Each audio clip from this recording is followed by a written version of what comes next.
Here we go. Well, there comes a time whenever you are a beekeeper that eventually you hope to be able to harvest some honey.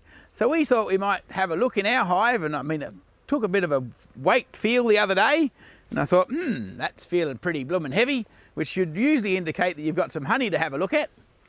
If you happen to be poor and unfortunate and hadn't been able to afford a flow hive, and you're wondering how you're going to extract your honey, we have come to the right place. Here's extracting honey without an extractor.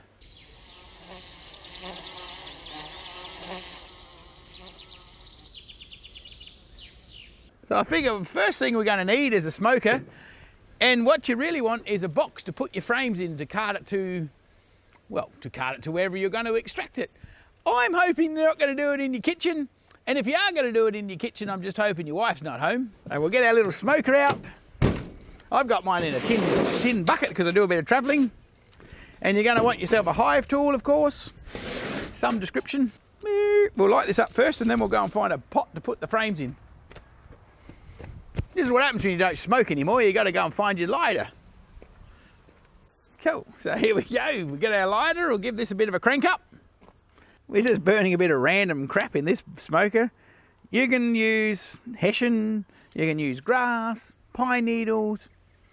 I tell you what, if you go back a few episodes and have a bit of a look, and it'll keep you amused for hours, we have an episode about the smoker and what to put in it. But right now, just because this smoker happened to be getting organised, we've got some little gum leaves, some gum sticks. I even picked up a bit of roly-poly, which is going to be our little part that does the smoking. The main thing is when you're smoking your bees, you don't want hot smoke. You want it to be a reasonably cool smoke, but you want plenty of it. So well, that gets us act together. We'll find ourselves a box. I have some boxes that don't have a base, which is very helpful. So we'll steal these out of here. This is what I use for carting the commercial honey home. But if you don't have a box, this is just a box with no actual outlet. If you don't happen to have one of them, just a box with a base will be fine. And if you don't have to have an extra box, you can just find a plastic container that will actually fit the frames in. That'll suffice just as well. I'm just trying to think what else you can. I like this sort of thing. Hang on. Yeah. So you can just nip down the hardware store and get this is what I use for swarm catching. You can get something like that to put your frames in. Just make sure it's clean and not full of cobwebs like this one is, because it's not what we're going to be using, so it doesn't matter too much. Right, now we've got our box. So we've got our box for our frames. And in this project, we're not going to worry about having replacement frames because we're going to put the same frames back in there very shortly. But if you want to get really motivated and you're not sure that you're going to get back, like if you've travelled a little way, you're going to want some replacement frames. But now that our fire's burning nicely, what if you got organised and you could invent a little thing to make a cup of tea on the road? Stick on the top of that. That would be good, wouldn't it? Be like in the trenches in the World War. The little can that they used to make the...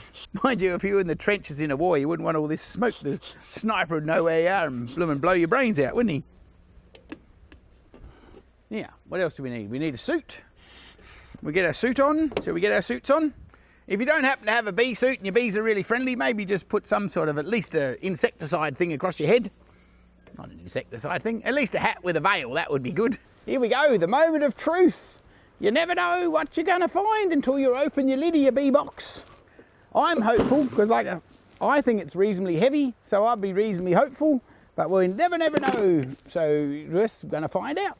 Just give your guard bees a little bit of smoke so they don't know what's going on. Then we just want to pry open our lid a little bit. So once you get your lid pried open, just nice and gentle, just so as you can crack the seal that the bees have made. Stick a little bit of smoke under the lid. No need to be in a hurry because, you know, we've only got one hive. We're not doing 100, so we'll be right. And the girls already know we're here, so they're getting a bit excited. That's been a little bit under there. Don't get carried away. You don't need too much smoke. We've got our little hive mat that we're going to pull off. Give them a little bit more. Now just poking my head down there, it looks pretty good to me. So I've got plastic frames in this box. So if you happen to have wax foundation frames, well that's a different, well it's not that different, it's pretty much the same. The ripe honey idea is the same, so we can show you through that. And just, if you smoke them a bit, that'll send the bees downstairs so then they're not in your way. And you just want to push your frame to one side, put your smoker down. It's all right, chicks, we're only just taking a little bit, give you some room. And you want to lift up the frame and hopefully it's nice and ripe. Oh, which it looks like it is. Look at that. Oh, golly gosh. Just shake off the extra gills. Oh, that looks pretty good. Now you're wondering how we're going to get that sorted out. So we're going to pop that in our carry box. Now you don't want to take all the honey that you happen to have, especially when this is sort of a bit later in the season, so we're not going to get too greedy.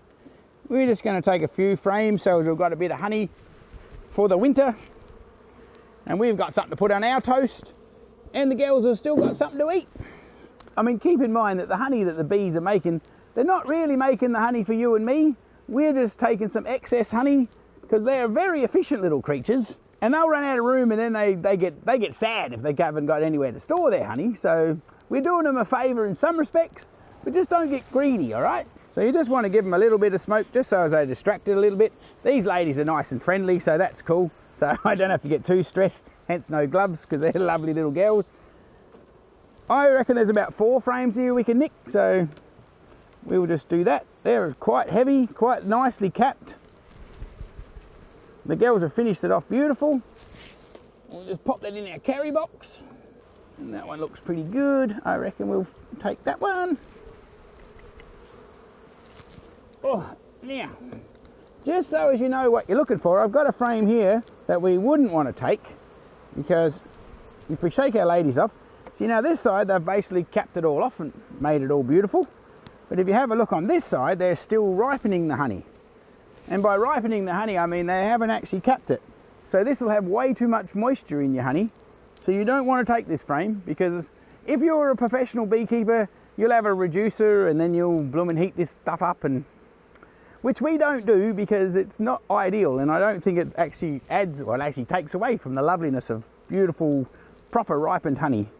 But if you're commercially, it doesn't, you know, I mean, hell, you're selling it to, I don't know, I guess the panda people who are mixing it with everything else, and that's the honey you get in your supermarket that doesn't just taste like sweet yellow stuff. I mean, the honey you get from me tastes like the citrus or tastes like the gum trees, and that's what I'm aiming for. And that's what I like on my toast. So if you look at that, you want to see that frame, don't take that one, all right? Leave that in the box. You could, in this situation, if you're really desperate, just take one side. We're not really desperate. We got 4 frames. That's plenty of honey. We're going to pop that back in here and leave the girls to do their magic. And then we'll take the frames to our little, well, our makeshift extraction area.